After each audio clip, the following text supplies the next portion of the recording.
Assalamualaikum warahmatullahi wabarakatuh. Selamat datang kembali di Ekolab Ekonomi Akuntansi. Nah, kali ini kita akan membahas 8 soal seputar bukti transaksi pada perusahaan dagang. Kita akan membahas seputar nota debit, nota kredit, kemudian ada faktur penjualan dan lain-lain. Kita mulai saja dari nomor 1. Pada tanggal 19 Agustus 2017, PD Januari mengirim kembali barang dagangan yang telah dibeli secara kredit dari PT X sebesar 760.000 karena rusak. Bukti transaksi yang tepat untuk transaksi tersebut adalah, nah, kalau berbicara tentang pengembalian barang, baik yang dibeli ataupun dijual, itu berarti berhubungan dengan retur, ya, retur pembelian atau retur penjualan, dan bukti transaksinya akan berupa nota debit atau nota kredit. Kalau kita lihat dari soal ini adalah yang telah dibeli, yang dikirim kembalinya atau dikembalikannya karena rusak, itu mengirim kembali barang dagangan yang telah dibeli. Telah dibeli berarti retur pembelian. Kalau retur pembelian berarti bukti transaksi yang dibutuhkannya berupa nota debit, ya.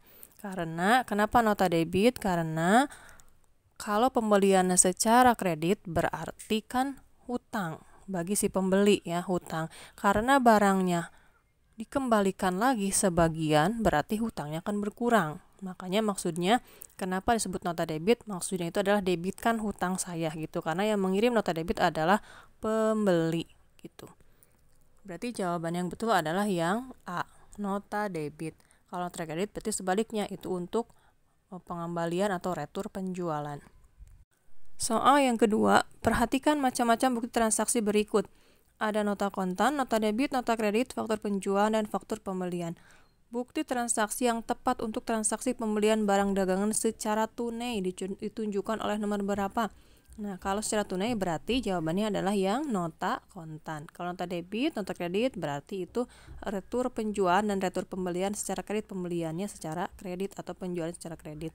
Faktur penjualan, faktur pembelian itu berarti bukti, ya, atau dokumen pendukung untuk pembelian atau penjualan secara kredit. Jadi jawabannya adalah yang A, nota kontan. Selanjutnya pembahasan soal nomor 3. Pada tanggal 3 Mei 2018, PD Cahaya menjual 100 bolam lampu pada toko terang secara kredit. Pada tanggal 4 Mei 2018, PD Cahaya menerima kembali 10 bolam lampu yang telah dijual pada toko terang karena rusak. Transaksi pada tanggal 4 Mei 2018 menyebabkan rekening PD Cahaya pada toko terang adalah titik-titik. Nah, ini pertanyaannya sebenarnya kurang lengkap, ya. Menyebabkan rekening apa yang berkurangnya atau yang bertambahnya? Menyebabkan rekening PD Cahaya. PD Cahaya itu yang menjual atau penjualnya. Dia sudah menjual 100 bolam lampu kepada toko terang secara kredit, kemudian diterima kembali 10 bolam lampu, berarti dibalikin lagi oleh toko terang, ya, 10 buah. Itu berarti dari pihak PD Cahaya berarti piutangnya akan berkurang gitu, dan bertambah apa? Retur penjualan. Jadi kalau kita tambahkan di soal ini rekeningnya, rekening apa, misalnya rekening piutang, menyebabkan rekening piutang PD Cahaya pada toko terang, maka jawabannya adalah berkurang. Tuh, tapi kalau rekeningnya berupa retur penjualan, maka retur penjualannya bertambah. Tuh, ya. Jadi ini jawabannya bisa A atau C tergantung dari soalnya, karena ini soalnya tidak lengkap gitu, ya. Selanjutnya pembahasan soal nomor 4. Amatilah dokumen-dokumen pendukung berikut. Nah, dari pertanyaannya, dokumen pendukung faktur penjualan adalah nomor berapa saja? Berarti surat order pengiriman, laporan pengiriman barang, dan surat muat. Itu adalah dokumen faktur pendukung.